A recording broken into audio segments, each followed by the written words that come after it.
At the last budget, the Right Honourable Lady said that she would bring stability to the public finances.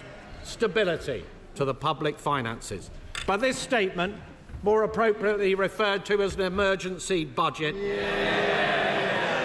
has brought her to a cold, hard... Can I just say to you, quite rightly, I want to hear to the Chancellor. I now want to hear the Shadow Chancellor. I don't need any help. Thank you, Mr. Speaker. This emergency budget, Mr. Speaker, has brought the Right Honourable Lady to a cold, hard reckoning. She has become very fond recently to talk about the world having changed. Well, indeed it has, Mr. Speaker. This country was growing at the fastest rate in the G7 only about a year ago. And just as the OECD and the Bank of England and other forecasters, and now we learn today, the OBR have stated, growth has been halved in this year, cut in two as a consequence of the decisions and the choices that the Right Honourable Lady made on her watch. Inflation, which was down to 2%, bang on target on the very day of the last general election under a Conservative government. We are now told this year will be running at twice the level as was forecast under ourselves in 2024. This is going to mean prices bearing down on households and on businesses right across the country because of her choices. And the OBR also says, Mr. Speaker, that unemployment will be rising this year and next year and the year after. And in fact, across the forecast period, it will not decline at all. So much for the Right Honourable Lady's back-to-work plans. And we have already seen, Mr. Speaker, what it means when it comes to controlling borrowing under this Chancellor. And yes, she has come forward now with a plan to squeeze spending later on in the forecast period. And she has, of course, told the OBR that these are the elements of spending restraint to which she will stick. But what do the markets think? And could I ask the Right Honourable Lady, given her track record, given the fact that she has failed to control spending and borrowing to date, what does she think the markets are going to make of her latest promises? But the Right Honourable Lady, Mr. Speaker, says, of course, that none of this is her fault. It is the war in Ukraine. It is President Trump. It is tariffs. It is President Putin. It is the Conservatives. It is her legacy. It is anybody but her. Well, what the British people know, Mr. Speaker, is that this is a consequence of her choices. She is the architect of her own misfortune. It was the Right Honourable Lady, Mr. Speaker, who talked down the economy, so that business surveys and confidence crashed through the floor. It was the Right Honourable Lady who confected the £22 billion black hole. A smokescreen that was only ever there in order to cover up for the fact that she and the Prime Minister reneged on their promises to the British people during the last general election. And a black hole that the OBR themselves, ironically at the government's behest, have said they will not legitimise. She chose to be reckless with a sliver of headroom against her fiddled targets. She borrowed and spent and taxed like it was the 1970s. Little wonder, Mr. Speaker, that the Chancellor has tanked the economy. Little wonder we have an emergency budget, all because of her choices. Now, the Chancellor likes to tour the television studios and tell everybody they should be thankful that she will not be ramping up taxes in this emergency budget as she did before. But that will be cold comfort to the millions up and down the country waiting in fear and trepidation for the start of the new tax year. Buckling under the burden of tax that will be rising to the highest tax burden on her watch in the history of our country. And so could I ask the Right Honourable Lady, if when she replies in a moment, she will give that much-needed reassurance, particularly to businesses, that she will not be ramping up taxes still further in the autumn. Even a basic economist, Mr. Speaker, knows that if you tax something, you get less of it. You don't need to have worked at the Bank of England for 10 years, Mr. Speaker, to know that. So what did the Chancellor tax? She taxed jobs and wealth creation. She's destroyed livelihoods, businesses clobbered, big and small companies, the backbone of our economy. Enterprise crushed on the altar of her ineptitude. The CIPD telling us a third of those businesses affected will shed labour. Morrison's losing 200 jobs, Tesco 400, Sainsbury's 3,000 jobs lost. No wonder the Federation of Small Business say that outside of the pandemic, business confidence has been left at its lowest level on record. But it's not just businesses, Mr. Speaker. It's charities, it's GPs, it's pharmacists, it's those who transport children who have special educational needs, and it is hospices caring for the sick and the dying. In this House, Mr. Speaker, the Labour Party had the opportunity yesterday and last week to stop that, but they voted our amendments down. And we will never let their constituents forget it. Mr. Speaker, if you ramp up taxes, if you ramp up borrowing and spending without any commensurate improvement in productivity, it leads to growing inflation. And inflation has been increasing on this government's watch. It means that interest rates stay higher for longer. The Chancellor just now trumpeted the fact that there have been 3 interest rate cuts since the Labour Party came to office. She knows full well there should have been more than that had she managed. She knows full well. She knows full well. She knows full well, Mr. Speaker.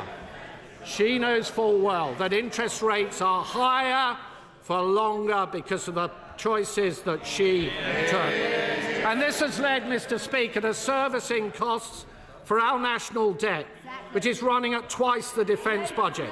And today we have learned from the OBR that debt interest is to increase still further. None of this money, Mr. Speaker, is going to be spent on public services. It will be going down the drain. Mr. Speaker, the real black hole, Mr. Speaker, the real black hole is not the one the Chancellor invented, it is the one the Chancellor created.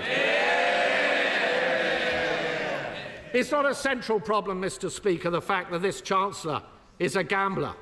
Even with her fiddled fiscal targets, she left way too little headroom. Way too little headroom. And it's not the truth that whilst the Right Honourable Lady said at the last budget that that was a once-in-a-Parliament reset, she rolled the dice on a wafer-thin margin, and she lost. Reckless with her fingers crossed, she fiddled the targets and she missed them.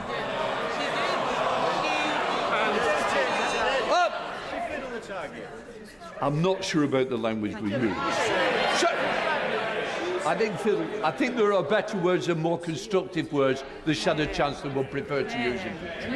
Can I just point out, thank you, Mr. Can I just point out that all of her fiscal headroom disappeared, not just some of it. In fact, she went underwater to the tune of £4.1 billion. Mr. Speaker, reeling from one fiscal event to the next is not a way to run the public finances. And breaking your fiscal rules to the extent that the Right Honourable Lady has in just 6 months is a public humiliation. Mr. Speaker, could I briefly focus on defence spending? We on this side of the House welcome the fact that, as we press the government to do, they will reach 2.5% of GDP by 2027. And we note the stepping stone along the way that the Right Honourable Lady has just announced. But we should go further than that. The 3% target should be brought forward to this Parliament. So can I ask the Right Honourable Lady, given the geopolitical tensions that she has raised, what provision has she made in her headroom, in her fiscal plans, for increasing defence spending more quickly in this Parliament if that proves necessary? And could I ask her, would she scrap the absurd Chagos deal and put that money behind our armed forces? Mr. Speaker, the economy is in a perilous state, but there was a different way. There were different choices on taxing and spending and borrowing and on productivity and on welfare. And let me just say a few words on welfare. It was the privilege of my life, Mr. Speaker, to have served as the Secretary of State for Work and Pensions. And when it came to welfare reform, with that privilege came a deep responsibility. The responsibility for welfare reform to be properly thought through with a very clear plan. So I know they don't like it because it's an alien idea, Mr. Speaker, to the party opposite. So that we can be fair to the taxpayer but equally fair to the many people up and down our country, some of whom are highly vulnerable. This was an approach on our watch that led to $5 billion of savings across the forecast period and 450,000 fewer people going on to long-term sickness and disability benefits as a direct consequence. And we would have gone further, much further, and we set out a clear plan. We set out a clear plan in our manifesto to do exactly that. But the party opposite rushed their changes. They had no plan. There was not a single mention of PIP, personal independence payments, in the Labour Party manifesto. When they got into office, they pussyfooted around and dithered. Why? Because it's deeply divisive within their rank and file. And then suddenly, when the Chancellor decided that she had run out of money, out the word went to find some savings in welfare, to scrabble around, to yank every lever possible. And the spectacle, frankly, Mr. Speaker, of what the OBR has said about the changes that were only announced last week by the Secretary of State for Work and Pensions is simply shambolic. Yes. We have gone from incompetence, Mr. Speaker, to chaos. There have been more changes in this policy than there were at the last minute to the profile of the Right Honourable Lady on LinkedIn. The result is the worst of all worlds, a wholly inadequate level of savings on welfare, with welfare costs still spiralling ever higher, and changes that were likely to harm many vulnerable people. So could I ask the Right Honourable Lady, when the Secretary of State for Work and Pensions came to the House last week with these changes, she did not provide an impact assessment. Was this because the OBR had not signed off the numbers? Was it because the department did not have enough time to produce one? Or was it only provided today, as many of us suspect, because this was thought to be a good time to bury bad news? Mr. Speaker, the forecast for growth is down, for borrowing costs is up, for inflation is up, and business confidence has been smashed in a million pieces. This Chancellor constantly trying to blame forces beyond her control. The right response is not to duck responsibility, but to build a resilient economy. The Right Honourable Lady would have us believe that that is what she is doing. But how can we believe this Chancellor? How can we trust this Chancellor? She is the Chancellor who said she would not increase borrowing, but she did. She said she wouldn't change her fiscal rules, but she did. She said she wouldn't put up national insurance, but she did. She said she wouldn't cut winter fuel payment, but she did. She said she wouldn't tax farmers, but she did. And she said she would not move to more than one fiscal event a year, and she just has. And now we are all paying the price of her broken promises. Today's numbers confirm it. We are poorer and we are weaker.